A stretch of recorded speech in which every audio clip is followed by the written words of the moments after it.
चलिए अब आगे। हमारी रेल सड़क मार्ग के बंद फाटक के पास से गुजर रही थी। फाटक के दोनों ओर लोग ट्रेन के गुजरने का इंतज़ार कर रहे थे। वहाँ बस, कार, ऑटो, साइकिल, स्कूटर तथा माल सामान से भरी ट्रकें भी खड़ी थीं। कुछ लोग अपने वाहन को चालू रखकर ही खड़े थे, जिससे वहाँ का वातावरण आवाज़ एवं धुएं से भरा हुआ था। कुछ लोग फाटक के नीचे से सड़क पटरी के समीप खड़े थे।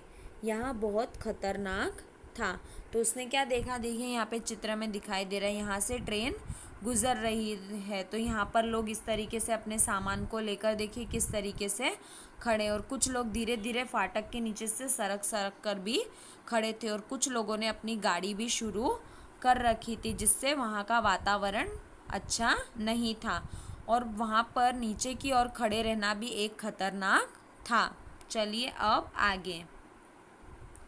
ठीक उसी वक्त हमारी रेल के ठीक बगल से एक रेल खूबी तेजी से गुजरी। दोनों ट्रेनों की रफ्तार इतनी तेज थी कि मैंने और हिमांश ने उसके डिब्बे को गिनने की कोशिश की, पर सफलता नहीं मिली। अब क्या किया उसने, क्या किया, डिब्बे को गिनने की कोशिश की, पर उसमें उनको सफलता प्राप्त नहीं हुई। अब आगे।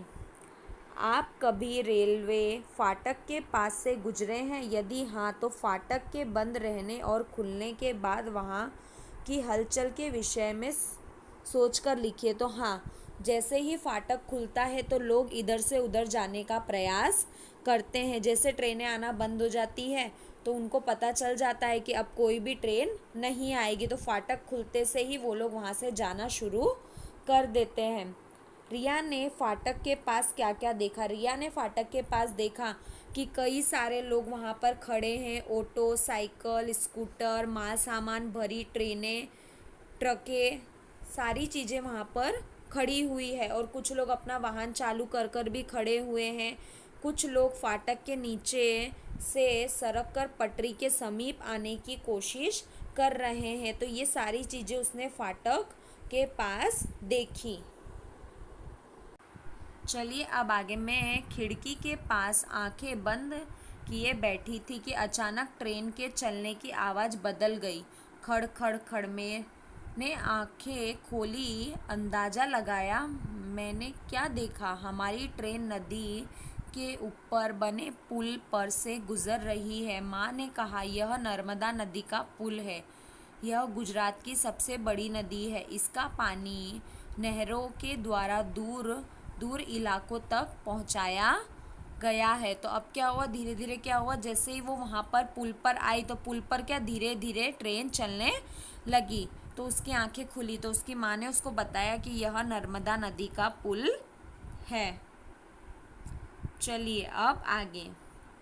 कुछ दूरी पर अन्य दो पुल दिखाई दे रहे थे। उस पर से छोटे बड़े वाहन गुजर रहे थे। पापा ने बताया, जो पहला पुल दिख रहा है उसे गोल्डन ब्रिज कहते हैं। वह बहुत पुराना एवं मजबूत पुल है। उसके आगे जो पुल है वह नर्मदा नदी पर बनाया गया नया पुल है।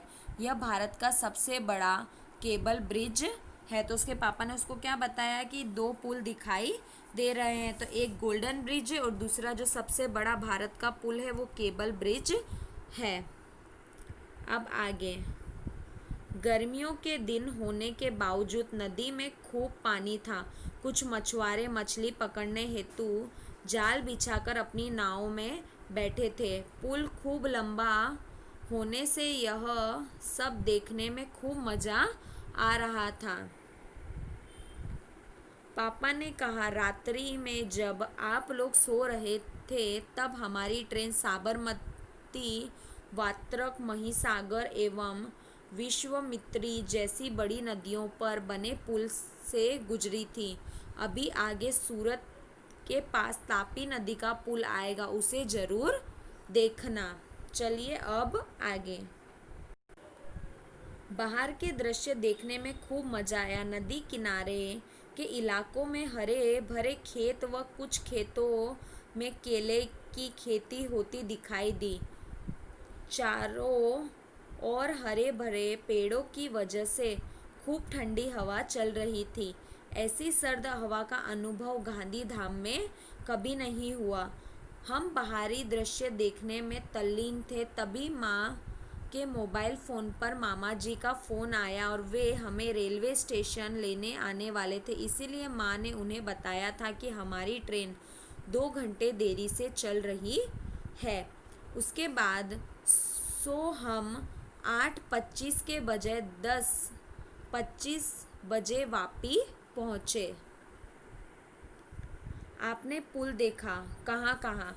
तो हमने पुल कहाँ कहाँ देखा। हमारी ट्रेन नदी के ऊपर बने पुल से गुजर रही थी। नर्मदा नदी का पुल था। उसके बाद हमने दूसरा पुल गोल्डन ब्रिज देखा।